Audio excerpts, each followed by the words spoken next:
Agencies Drinking Beer is brought to you by Proposify, software that helps you deliver beautiful proposals in the cloud and close more deals. Welcome to episode 66 of Agencies Drinking Beer. On today's show, we're talking to Marty McDonald, CEO of Bad Rhino, a social media marketing agency out of Philly, and he talks to us about using social media to market craft beer clients, Major League Baseball players, and the influence that social media had on the presidential election.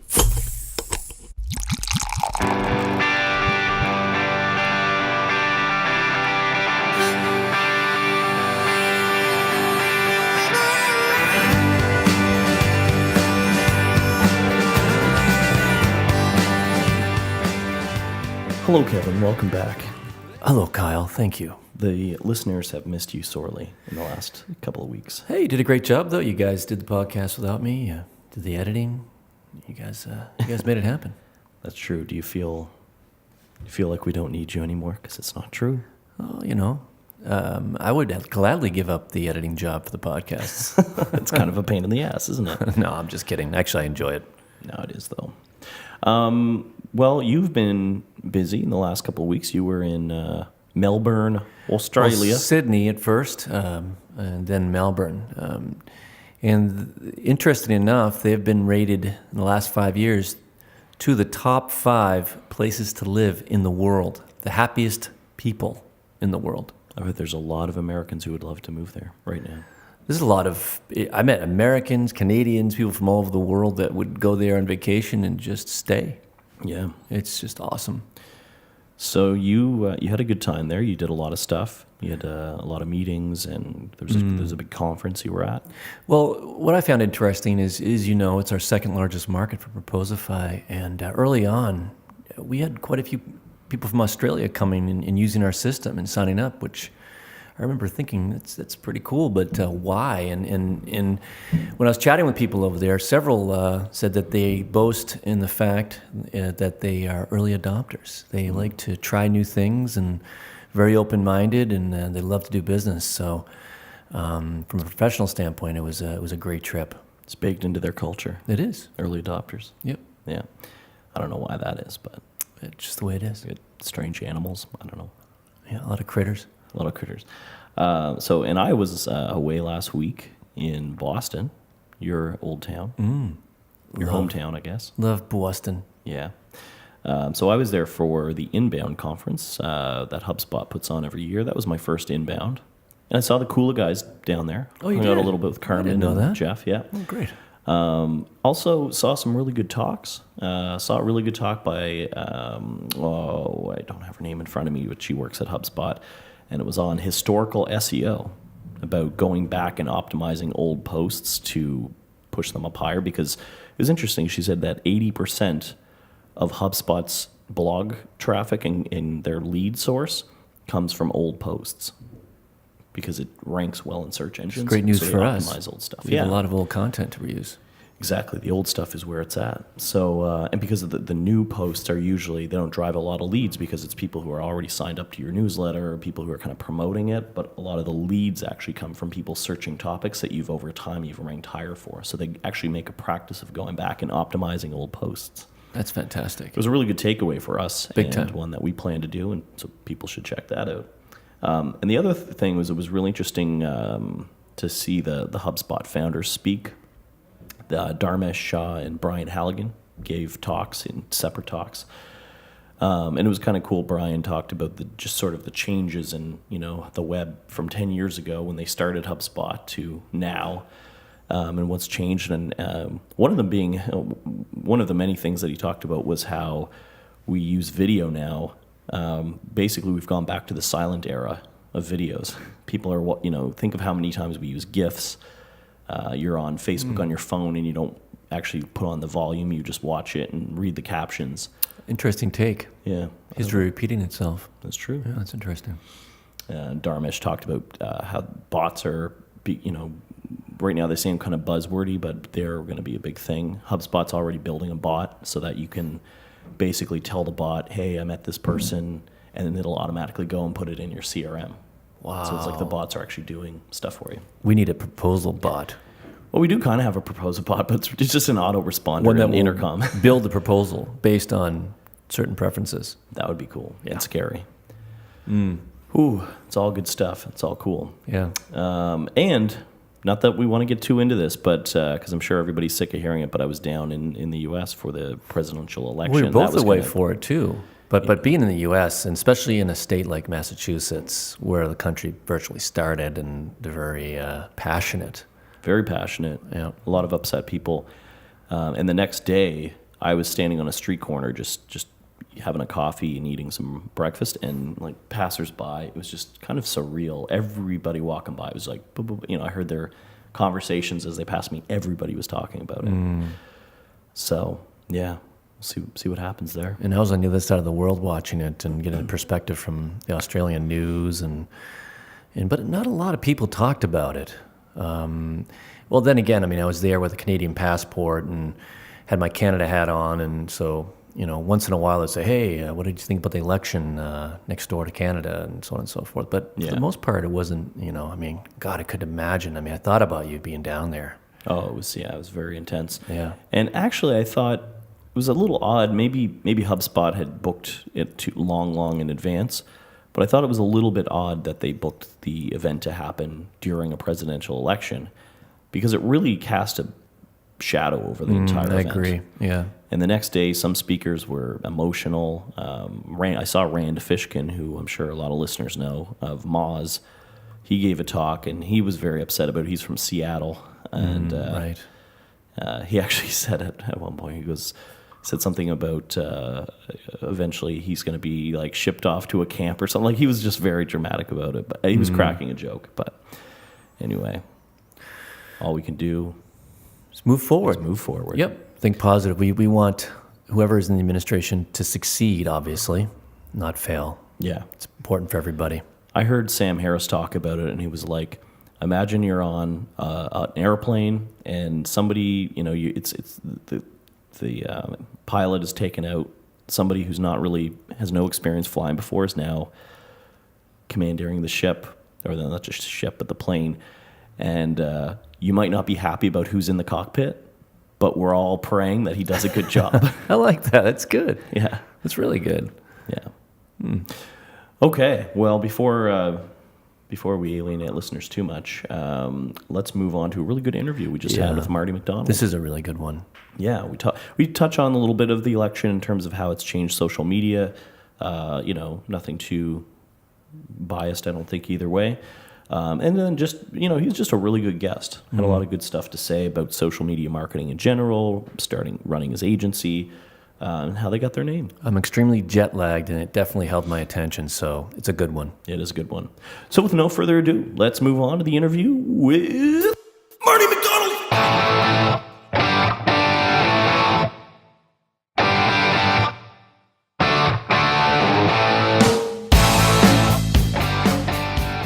Bad Rhino is a social media marketing agency out of Philadelphia that's helped clients as diverse as craft beer brands to Major League Baseball. And they were rated by Clutch as one of the top social media marketing firms in the business. I'd like to welcome the founder, Marty McDonald, to the show today. Welcome, Marty. Oh, thanks for having me on. I'm looking forward to it. We're looking forward to it as well. So tell us a little bit about Bad Rhino, kind of what you guys do, and sort of how long you've been in business, how you kind of started it. Sure. So, it's always an interesting story the longer you're in the business and you start telling the story, because it changes. And with the marketing landscape, the digital space, everything else that you want to lump in there is constantly changing, and it's been changing rapidly since we started. We started back in 2010, and getting it kicked off is focusing on social media. And the backstory was I had been doing a lot of internet marketing from early stages, from back when it felt like you were creating websites out of stone back in 2003. And I had started to work with a handful of clients on the side.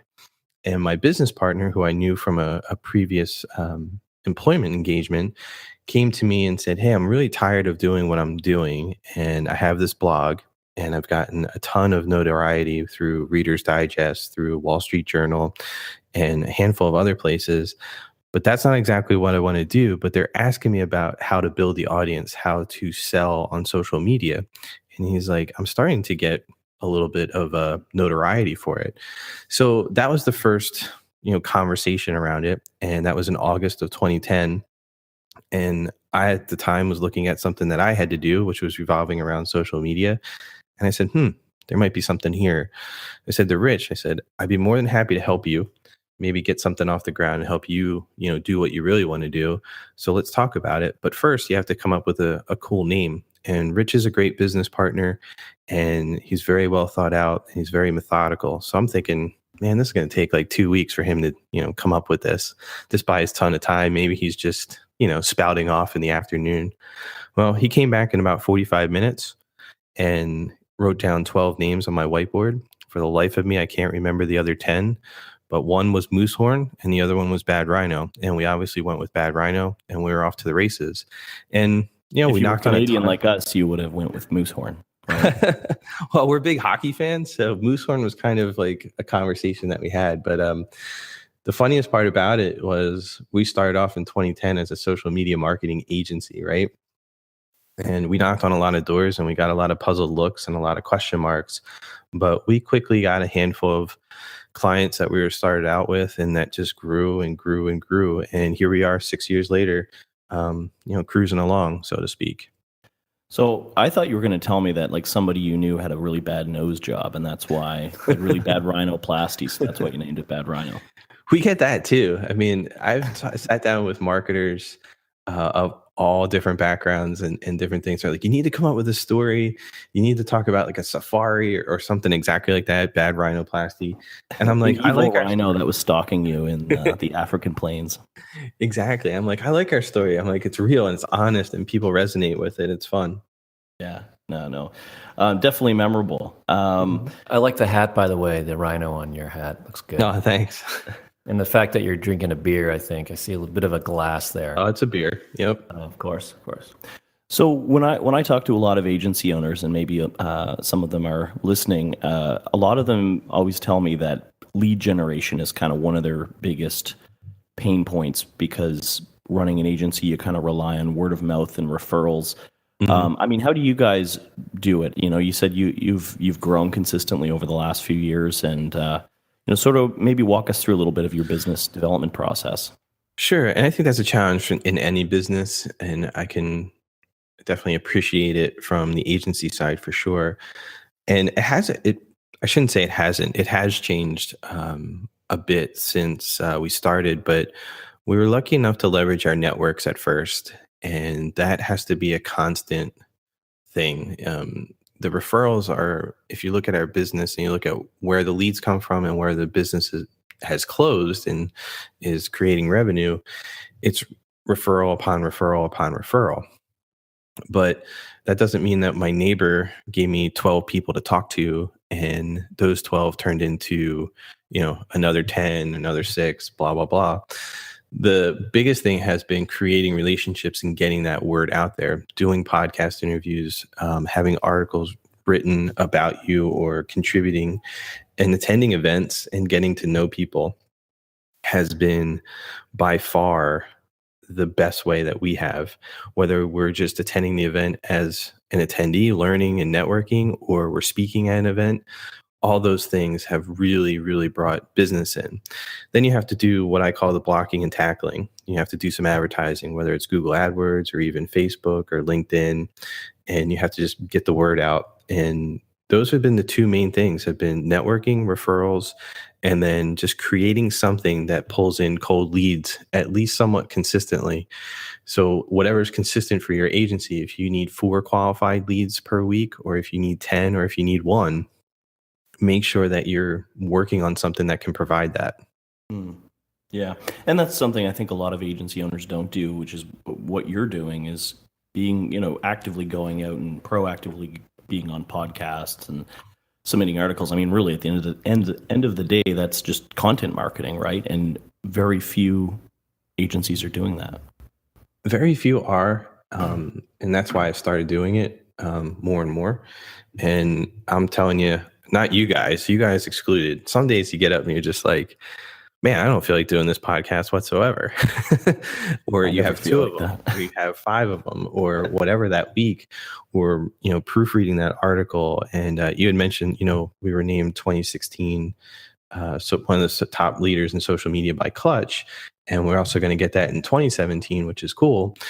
But the hustle that went into that, not only working with our clients and having great references from them, and also producing great results for them, but the hustle that went into that to build the infrastructure it's a lot of work. It's a ton of work, and then you also have to do whatever else responsible for in your business. So I can understand the agency owner's pain. Yeah.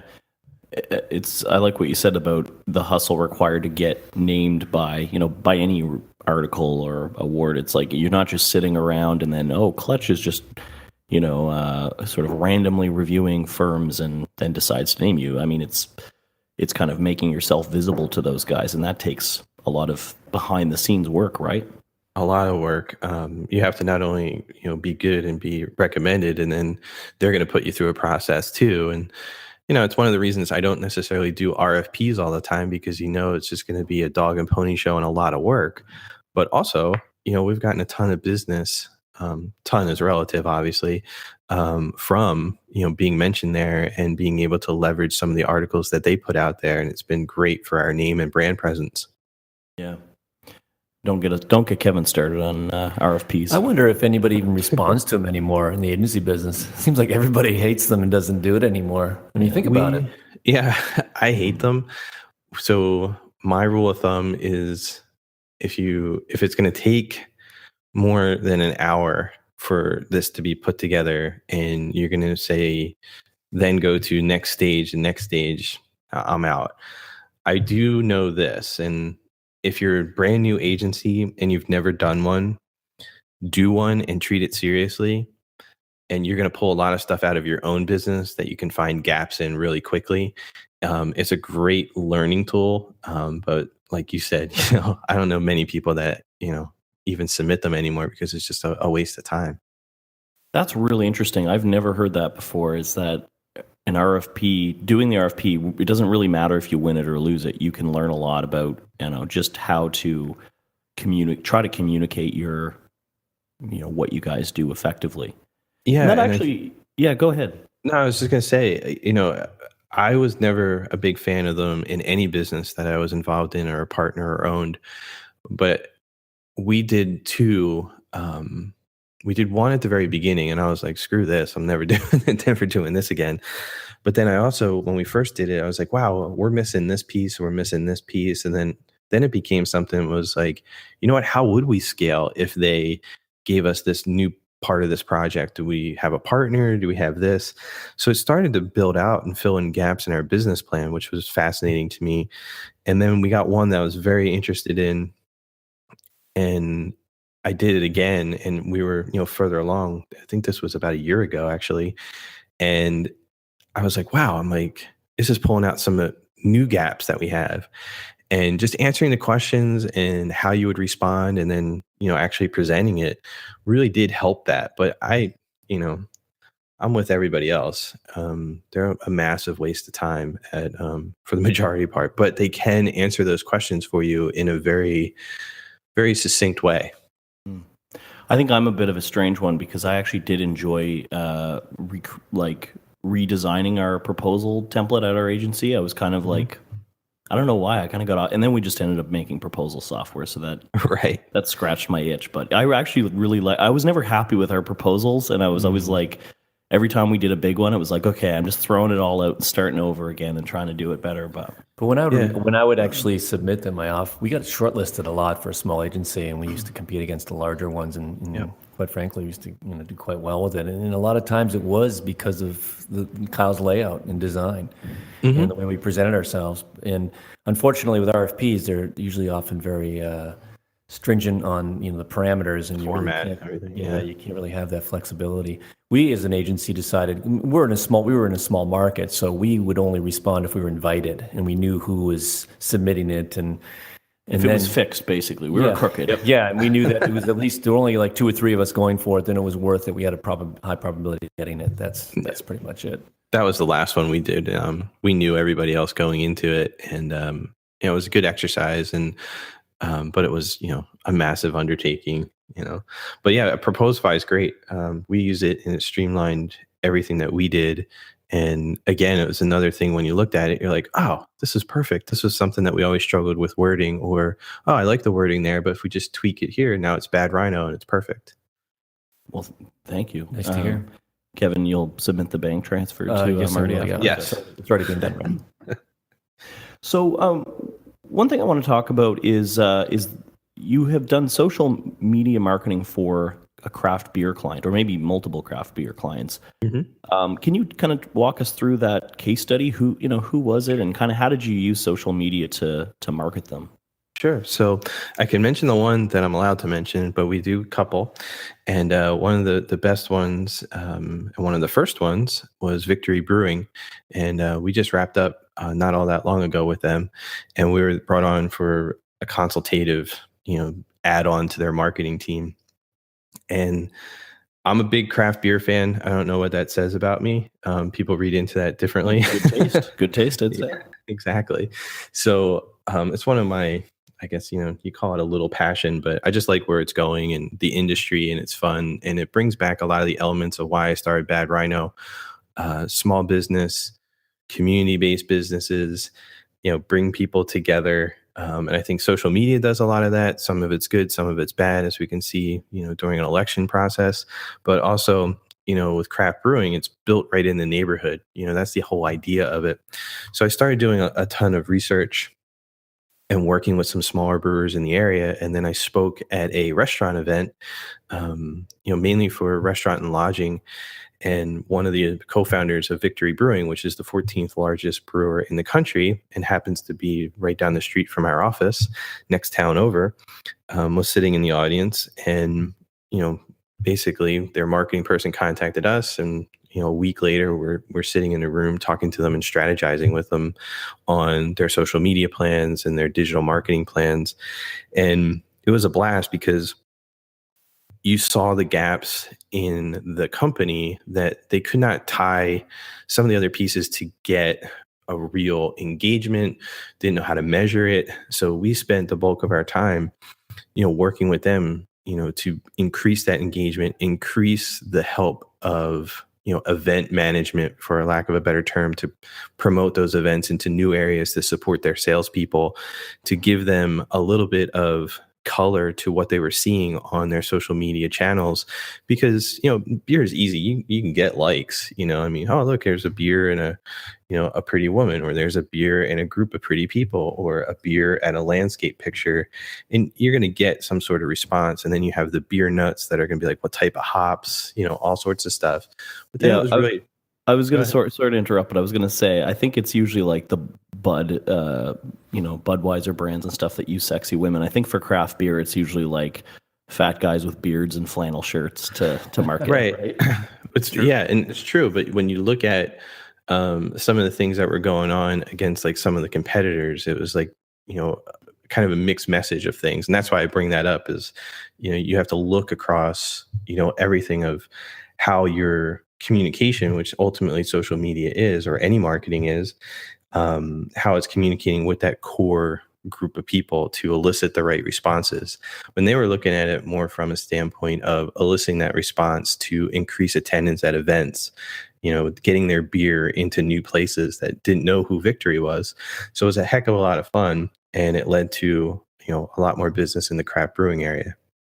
From a tactical standpoint, were you guys using Facebook ads? Were you on, using Instagram, Snapchat? Like, maybe, yeah. Well, I mean, how did you guys sort of get the word out, and what kind of tactics were you guys using? And before you start, that was going to be kind of my question. I mean, do you use social media analysis prior to starting to find out where these people are, and how do you go about that, to Kyle's point? Sure. So you have to. We start off every client engagement with an audit, and that audit includes, not only looking at their own work, but also looking at who their competitors are, who they feel their competitors are, and taking a look at the entire landscape so you can show them where they're at compared to this company or that company, so they can get a feel for that, but then also dive into what their current metrics are. So if it's Facebook, you're looking at likes, but more importantly, you're looking at engagement and looking at what types of comments are in there. Like I said earlier, likes are relatively easy to get, but you need to dive a little bit deeper of what are they asking you? What are they, what do they want? Are you listening to them? And do that whole thing so you have a baseline of where you're going. Then set the strategy from there. With the other question is, Facebook ads were key. They were using Facebook ads, but they weren't optimized. They were just kind of done haphazardly at first. I shouldn't say that they were 100% not optimized, but they were running different things to different places. And that also sends a mixed message at times. But Instagram was very big, still is. And then Snapchat was just coming along into something that you could, have for fun and also, get some sort of result for their target market. The target market on Snapchat wasn't necessarily who they were going for. Like you said earlier, you're looking for hop heads at times, and they're not necessarily on Snapchat. They're older guys like myself. Yeah, that's true. Apparently, a giant boulder fell somewhere in our. We have new tenants upstairs. So you've talked a bit about the craft beer clients and kind of how you guys go about that. What about Major League Baseball? What have you guys done there? Sure. So we've had a handful of players that we worked with. One is a pitcher who is now on the Toronto Blue Jays. He was with the Pittsburgh Pirates when we were working with them. And we worked with him for a book launch. We worked with him kind of getting his message out and galvanizing his community, not around just a book launch, but solidifying where he was later in his career. He knew he might be moving on, but wasn't really sure, but wanted to make sure that he was managing and communicating with his fans as best as possible. And we also consulted on a handful of others from a tactical standpoint. So with Major League Baseball, with the PGA, you have certain rules that you need to follow, but let's stick with Major League Baseball. You can't tweet during a game. You have to make sure that if you're engaged with something or somebody's having a conversation, it doesn't happen during the game, before a game, during certain periods of time, certain pieces of information. Something as simple as, hey, I'm feeling really good today, or felt a little off last night. You have to be cautious about some of those things around some of the gambling stuff and, a handful of other things. And we had a giant NDA that we had to sign that was from the Players Association. It's very fascinating, also very fun, because when you do have large target audiences, you can get massive results, but you also want to look at those results. And once you see those results come in, it's like, okay, is this actually benefiting you? Is this hurting you? Let's have a conversation around those things. But all a heck of a lot of fun when you're dealing in a fast-paced world of professional sports. It's a good thing social media wasn't around when Pete Rose was around. You may not have lasted this long. There's a lot of stuff I think social media wouldn't be good for. Yeah. Well, it's funny because the what you guys were doing, I originally, when I saw Major League Baseball as a client, I assumed it was for the teams or the clubs, but it's the players themselves. So you guys were almost acting like their online publicist. Yep, and that's who we would work with as part of their PR teams on all the cases that we worked on. A lot of it was strategy work, just like what's working best, what's working now, what do you think is really good. And it's funny because I wouldn't consider anybody that we worked with, like, obviously they're really good at their craft, they're playing at a very, very high level, but no superstars. They were more concerned about what life was going to be after baseball. And they all had a very good head on their shoulders from a standpoint of, I want to make sure I have something that I can then not necessarily sell to, but rely on after the fact. So they were building their own list. They were building their own communities so that they had more after their ride in baseball. So it was very fascinating to see how that fits into an overall structure for a professional athlete. And if they're thinking just day to day, which they didn't want to be bothered with any of this stuff. They had to go pitch, they had to go hit, they had to go do whatever and focus on that. But in the off season, the conversations were always around, well, this is what I'm thinking of doing after baseball, or this is an endorsement that I might get. And some of the endorsements, it's not Nike knocking on their door. It's, Joe's restaurant down the street in Pittsburgh or wherever, small town stuff too. So you had to really incorporate that to make sure that message was reaching everybody in their fan base. It was fascinating and fun. Still is too. Yeah, I can imagine that'd be a lot of fun. So switching gears a little bit, I guess like maybe one of the final questions is as an expert in social media, that you guys really double down and focus on that. What's changed in the last year, maybe two, that everybody should be aware of, especially if social media isn't really their focus. It's kind of maybe something they supplement. Has anything in terms of behavior or platforms or anything changed that people should really know about? It's a great question, and it's one I get all the time. And it's it's a tough one because I want to say everything. It seems to turn over about every 18, 20 months, right around there, where something new comes out, and it's just like, okay, I'll use Snapchat because it's the easiest one to relate to at this second, where all of a sudden people are looking at it and going, okay, what are these things? How are they monetizing? How can you work from it from a brand perspective?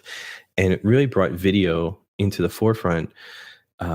You saw Periscope launching. You saw a handful of others that are no longer with us. You saw Facebook Live that's really just getting started now, but in its infancy. You see, changes to Instagram where they added video. So something like that seems to come along, every 16 to 18 months in there that just kind of turns everybody on their head. And what I mean by turning on your head is, hey, is it vertical video? Is it, horizontal? And big brands, when they start focusing on that, like Pepsi, I think it's Pepsi that's opening a giant studio in New York City, and they're focusing on vertical video. It's like, whoa. And you hear NBC Universal, sitting in a conference we were in there, like, how hard it is to change all the equipment that has been built for HD and 16:9. And then all of a sudden someone's going, yeah, we're going to change all this so we can create commercials for phones, but we want it vertical video. And it changes the demographics of who you're targeting. If you're over the age of 35, you're watching everything horizontally. If you're under the age of 35, you prefer, vertically. So stuff like that to me is intriguing because it's changing habits on social media of how you consume content. And that's the craziest stuff to really watch over the past 6 years. Well, even ever since I've started doing internet marketing over the past 13 years, when you watch that, how people habits change, it was like the iPhone and the smartphones came out and you have some crazy stuff. So those types of things, when you have different pieces of consumer, habits change, that really intrigues me. But overall, I think pay to play has been a big thing. You're going to see a lot of changes, I think, on how Facebook operates, especially coming out of this presidential election. You're going to see a lot of things change in how people look at content on social media. So all those things just seem to change all the time. So I love when I get this question because every time I get it, it's almost a different answer because things seem to move really quickly. But the bottom line is good marketing is always good marketing. Yeah. Yeah. The only constant is change, right? Yep. Especially in this game. Yeah. Well, speaking of the last thing that you mentioned about Facebook and the election is, do you think that using algorithms to show news in people's Facebook feeds is going to change now? I think it almost has to. A lot of my friends and family were like, what are you doing with your personal Facebook page? Because I would post, something random about one of the candidates, didn't matter who. I would just want to see how my newsfeed would respond. Wow. And I did that a handful of times, and then you change, different settings and you watch it. Do I think it... First of all, I don't think it necessarily changed anybody's mind. So let's start there. But I do think it will be addressed in some way because it's very fascinating to see what was trending and what wasn't. And then you compare what was trending on Twitter versus what was trending on Facebook. And then you saw like what was coming out of just the, quote unquote, traditional news outlets. And it was a very fascinating mix of information. So, short answer, probably. I think there's something that will be done in that way. I think it doesn't necessarily matter who wins or loses, but I think people are realizing where they're getting their information these days. Much like I said with the vertical video and the horizontal, it's changing people's habits. And I think this is the first one where social media was part of the norm with people's everyday lives. I think it still was in 2012, but I think it wasn't as ingrained as it is now. Yeah. Yeah, I I think could a lot probably of talk about that for the next 8 Oh, yeah. hours. That could be a whole. I mean, I think a lot of the voters, especially my trend generation, more baby boomer, they follow the mainstream media, which is a bit bought and paid for. Where you go into social media, where a site like Infowars, for example, had a lot of impact on this election, and it swayed a lot of people over to the other side. So, I mean, it's so interesting to see how that all played out. Yeah, Like I said, a whole other topic. it is a whole other topic. The only other thing I'll say is I'm very encouraged by some of the. It doesn't matter the site, and it doesn't matter again, the candidate. It's a very interesting things where people were actually opening their eyes to a handful of things, whether you agree with them or disagree, it doesn't matter. Just where they're getting their information, and then they're realizing, wow, this is coming through a lens. So the traditional ones, they put a lens on it no matter what, whether you know it or not. So I gave up the news, man, it's probably 14 years ago. And you have to form your own opinions. And I think people are, and I think it's confusing to a lot of people.